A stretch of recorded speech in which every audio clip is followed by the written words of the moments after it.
Have you ever noticed how your phone sometimes forces you to update the software? You'll ignore those notifications for weeks, maybe months, because the current version works fine. But eventually, apps stop functioning properly. Things start glitching. The system becomes slow and unresponsive. Then one day, you finally give in and hit update. For a few minutes, everything goes dark. Your screen shows nothing but a loading bar. And in that moment, you can't use your phone at all. It feels broken, useless, completely offline. But when it powers back up, everything runs smoother, faster, with capabilities you never had before. Your personal evolution works exactly the same way. The old version of you served its purpose for a long time. It helped you navigate challenges, build relationships, and survive in the world you knew. But just like outdated software, there comes a point where those old patterns, beliefs, and ways of being start holding you back instead of moving you forward. The system becomes sluggish. Responses feel automatic rather than authentic. And deep down, you sense that something needs to change, even if you can't quite put your finger on what. This is where most people get stuck. They feel the pressure, that building sense of restlessness or dissatisfaction, but they interpret it as something going wrong. They think they're having a crisis, losing their way, or somehow failing at life. But what if I told you that feeling is actually your internal system preparing for an upgrade? What if that discomfort is the signal that you're ready for the next level of who you're becoming? Think about a snake before it sheds its skin. The old skin becomes tight, restrictive, almost suffocating. The snake doesn't try to make the old skin work better. It doesn't stretch it or patch it up.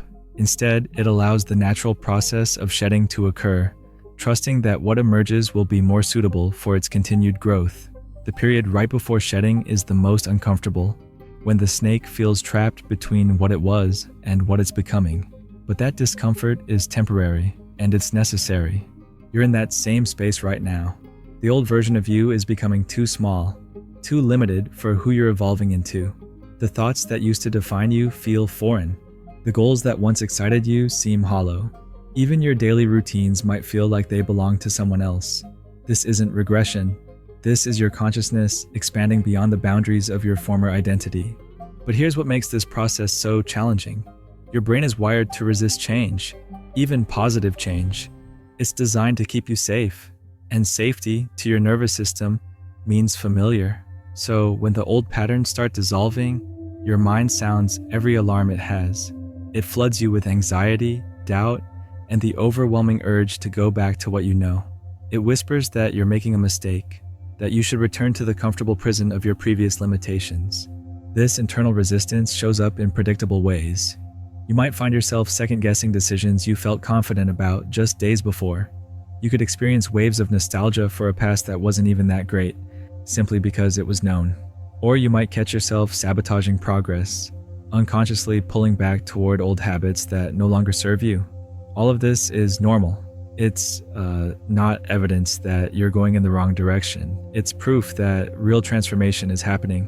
Consider someone who's been stuck in people-pleasing patterns for years. They've built their entire identity around keeping others happy, saying yes when they mean no, shrinking themselves to fit into spaces that were never meant for them. Then one day, they start setting boundaries. They begin speaking up for their needs. They stop apologizing for taking up space. At first, this feels revolutionary, empowering, like they've finally found their voice. But then the old programming kicks in. Guilt floods their system. They worry about being selfish or disappointing others. The familiar voice of self-doubt gets louder, trying to pull them back into the safety of invisibility. What they don't realize is that this internal conflict isn't a sign they should retreat. It's confirmation they're breaking free from a version of themselves that was too small for their true nature. The guilt, the fear, the urge to apologize for existing, these are all remnants of the old system trying to maintain control. But they're fighting a losing battle because growth, once it begins, has its own unstoppable momentum. The same thing happens when someone decides to leave a career that looks successful on paper, but feels soul-crushing in reality. For months or even years, they've known something was off. The work that once challenged them now drains them. The achievements that used to bring satisfaction feel empty. They start dreaming about different possibilities, maybe their own business, pursuing starting a creative passion, or switching to a field that aligns with their values. But when they finally take steps toward change, panic sets in. The voice of practicality becomes deafening. What about security? What will people think? What if they fail? These fears aren't irrational. They're the old version of themselves trying to maintain the status quo. But staying in a situation that no longer fits isn't actually safer. It's just a different kind of risk. The risk of slowly dying while still breathing, of reaching the end of life wondering what might have been if they'd had the courage to listen to their inner knowing. The truth is, you can't go back to being who you were before you knew what you know now. Once awareness dawns, once you've seen the possibility of something more authentic, more aligned, more alive, the old version becomes impossible to inhabit. It's like trying to fit into clothes from your childhood. The fabric might still be intact, but your body has outgrown them completely. This is why fighting the dissolution feels so exhausting. You're trying to force yourself back into a container that can no longer hold who you're becoming. Every attempt to return to old patterns creates friction, like trying to write with a pen that's run out of ink. You press harder, hoping it will work, but all you get are faint scratches on paper where bold lines used to flow. The people around you start noticing too, though they might not understand what they're seeing. Friends comment that you seem different, quieter maybe, or more distant. Family members wonder why you're not as enthusiastic about traditions that used to bring you joy. Colleagues notice you're less engaged in conversations that once animated you. Some of these observations come with judgment, others with concern, but most come from their own discomfort with change. When someone in your circle begins transforming, it holds up a mirror to everyone else. It makes them question whether they're living authentically, whether they've been settling, whether they too might need to shed some old skin. That's threatening to people who aren't ready for their own evolution, so they might try to pull you back, consciously or not, to the version of you they're comfortable with. This external pressure compounds the internal resistance. Suddenly, you're not just fighting your own programming, but the expectations and projections of everyone who knew the old you. They want the person who was predictable, who fit neatly into the role they assigned you in their story. They're not necessarily being malicious.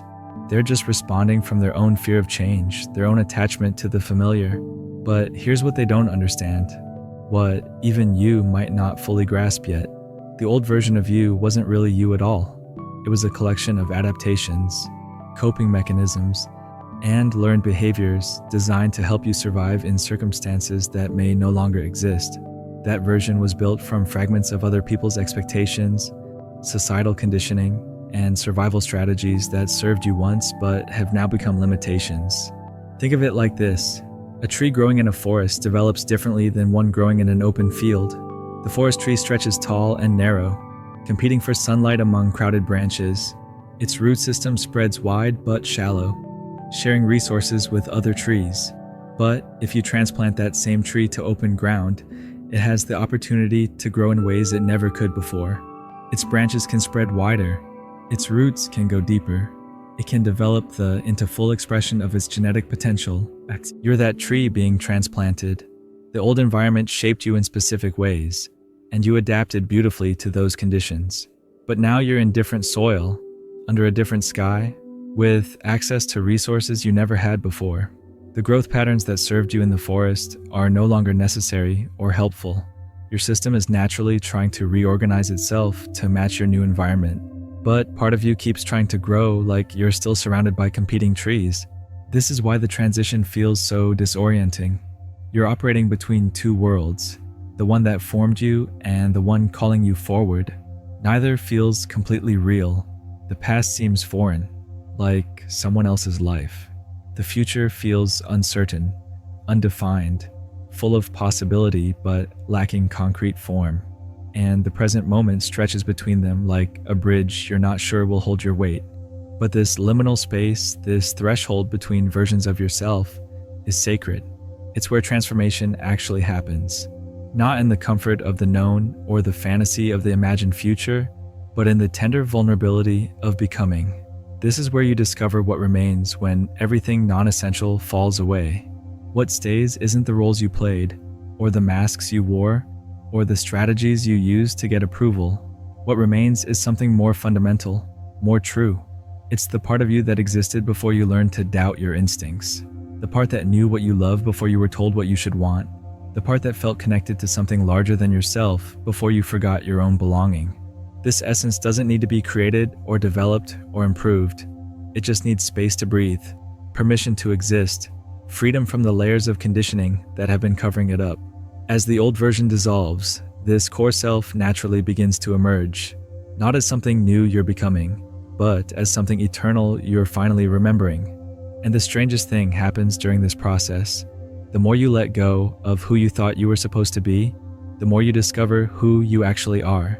The more you release control over your image, your reputation, your carefully constructed identity, the more authentic power flows through you. The more you stop trying to fit into boxes that were never meant for you, the more space opens up for your true gifts to flourish. This isn't about becoming someone else. It's about finally becoming yourself.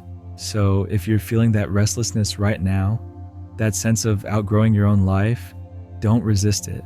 Don't try to squeeze yourself back into patterns that no longer fit. The discomfort you're experiencing isn't a warning that something's wrong. It's confirmation that something's finally going right. The old version of you served its purpose beautifully, but its time is complete. What's emerging isn't just an upgrade. It's a homecoming to who you were always meant to be. Trust the process even when it feels messy, especially when it feels messy. The dissolution happening inside you isn't destruction. It's preparation. You're not losing yourself. You're finding yourself. And what you'll discover on the other side of this transformation will be worth every uncomfortable moment of letting go. The old version of you is gone, and that's not a loss to mourn. It's a gift to celebrate, because what comes next isn't just different. It's aligned. It's authentic. It's alive in ways you forgot were possible.